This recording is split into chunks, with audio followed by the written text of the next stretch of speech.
நடிகர் ரஜினிகாந்தின் இதயத்திலிருந்து வெளியே செல்லும் இரத்த குழாயில் வீக்கம் ஏற்பட்டதாக சென்னை அப்போலோ மருத்துவமனை தகவல். ஸ்டென்ட் பொருத்தப்பட்டு நல்ல முறையில் சிகிச்சை அளிக்கப்பட்டதாகவும் விளக்கம். ரஜினிகாந்தின் உடல்நிலை சீராக உள்ளதாக அப்போலோ மருத்துவமனை தகவல். இன்னும் 2 நாட்களில் வீடு திரும்புவார் என்றும் அறிவிப்பு.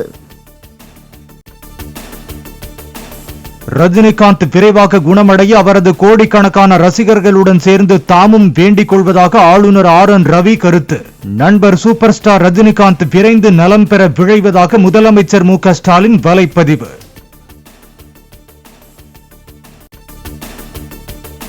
அரசுமுறை பயணமாக இந்தியா வந்துள்ள ஜமைக்கா பிரதமர் ஆண்ட்ரூ ஹோல்னஸ் பிரதமர் மோடியுடன் சந்திப்பு. 2 நாடுகளுக்கு இடையிலான நட்புறவை மேம்படுத்துவது குறித்து டெல்லியில் பேச்சுவார்த்தை. பெருங்கடலால் பிரிந்திருந்தாலும் இந்தியாவும் ஜமைக்காவும் கலாச்சாரத்தால் வரலாற்றால் இணைக்கப்பட்டுள்ளதாக பிரதமர் மோடி கருத்து. 2 நாடுகளுக்கும் இடையிலான உறவை மேம்படுத்த தொடர் நடவடிக்கை என்றும் அறிவிப்பு.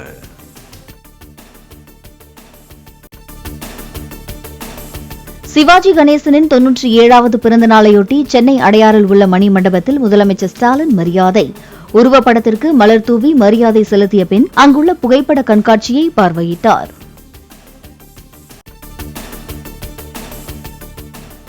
அதிமுக தகவல் தொழில்நுட்ப பிரிவின் டிஜிட்டல் விளம்பர பலகையை திறந்து வைத்தார் எடப்பாடி பழனிசாமி. EPS for 2026 என்ற ஹேஷ்டாக் வாசகத்துடன் அறிமுகம் செய்யப்பட்டுள்ள டிஜிட்டல் விளம்பர பதாகை.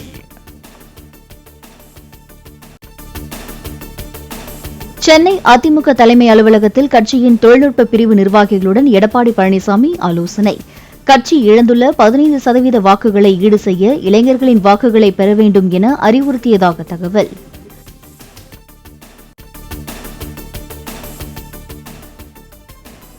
உச்சநீதிமன்ற உத்தரவின்படி முல்லை பெரியாறு அணையை பலப்படுத்தவும் 152 அடி வரை நீர் தேக்கி வைக்கவும் தமிழ்நாடு அரசு நடவடிக்கை எடுப்பதாக அமைச்சர் துரைமுருகன் விளக்கம்.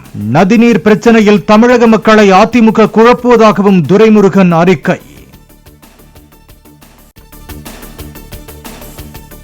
சென்னை சிறப்பு நீதிமன்றத்தில் ஆஜரானார் அமைச்சர் செந்தில் பாலாஜி.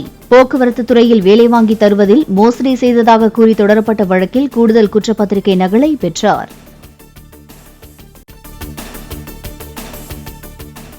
அக்டோபர் 6ஆம் தேதி சென்னை மெரினா கடற்கரையில் நடைபெறவுள்ள விமான சாகச நிகழ்ச்சிக்கான ஒத்திகை. வானில் பறக்கும் ஹெலிகாப்டரில் இருந்து வீரர்கள் கயிறு மூலம் இறங்கி பயிற்சி.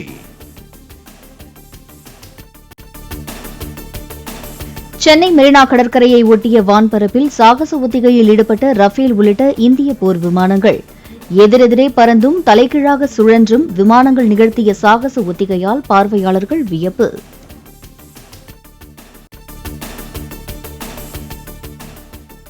கோயம்புத்தூர், நீலகிரி, திருப்பூர், ஈரோடு மாவட்டங்களின் ஓரிரு இடங்களில் அடுத்த 24 மணி நேரத்திற்கு கனமழை பெய்ய வாய்ப்பு. குமரிக்கடல் மற்றும் உள் தமிழக பகுதிகளின் மேல் வளிமண்டல கீழடுக்கு சுழற்சி நிலவுவதால் கனமழை பெய்யக்கூடும் என வானிலை மையம் தகவல்.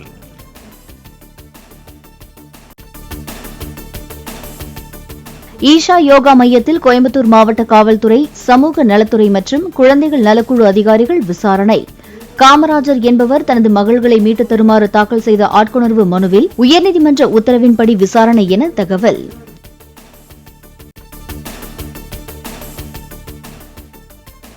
துணை முதலமைச்சர் உதயநிதி ஸ்டாலினுக்கு நடிகர் வடிவேலு நேரில் வாழ்த்து. மதுரையில் உள்ள தனியார் விடுதியில் சந்தித்து வாழ்த்து தெரிவித்தார்.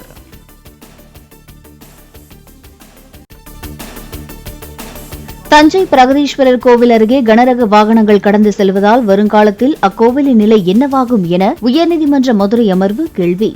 கல்லறைகளை பாதுகாக்கவே மத்திய தொல்லியல் துறை உள்ளது போல் தெரிவதாகவும் நீதிபதிகள் கருத்து.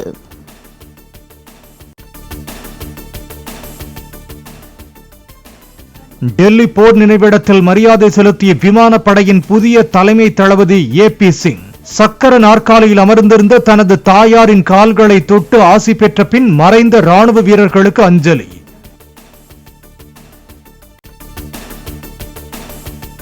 திருப்பதி லட்டிற்கான நெய் கலப்பட விவகாரம் குறித்த விசாரணையை தற்காலிகமாக நிறுத்தி வைத்துள்ளதாக ஆந்திர DIG அறிவிப்பு.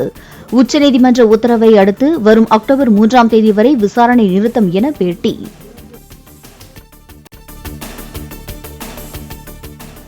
திருப்பதி ஏழுமலையான் கோவிலில் காலை முதல் நடைபெற்ற ஆழ்வார் திருமஞ்சனம். பிரம்மோற்சவ விழா தொடங்க உள்ளதை முன்னிட்டு கோவில் முழுவதும் சுத்தம் செய்யப்பட்டது.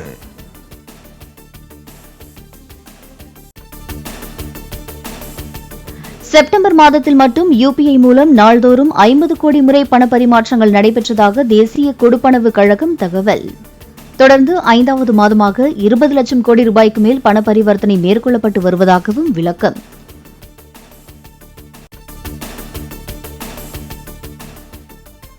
கேரள முதலமைச்சர் பினராயி விஜயனின் கான்வாய் வாகனத்திற்கு முன்பு கருப்பு கொடியை காட்டிய இளைஞர் காங்கிரஸ் நிர்வாகிகள் 2 கைது. RSS தலைவரை சட்டம் ஒழுங்கு ADGP சந்தித்தது உள்ளிட்ட பல்வேறு விவகாரங்களை சுட்டிக்காட்டி கருப்பு கொடி காட்டப்பட்டதாக தகவல்.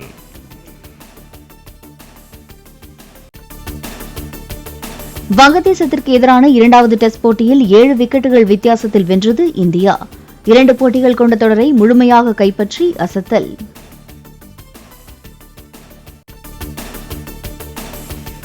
சர்வதேச டெஸ்ட் கிரிக்கெட் சாம்பியன்ஷிப் தரவரிசை பட்டியலில் முதலிடத்தை தக்க வைத்துக் கொண்டது இந்திய கிரிக்கெட் அணி.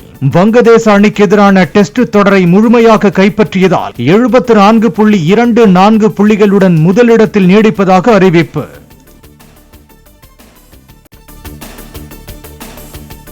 சென்னையில் ஆபரண தங்கத்தின் விலை சவரனுக்கு 240 ரூபாய் குறைந்து 56,400 ரூபாய்க்கு விற்பனை. 1 கிராம் தங்கம் 7,050 ரூபாய்க்கு விற்கப்படுவதாக நகை வணிகர்கள் தகவல்.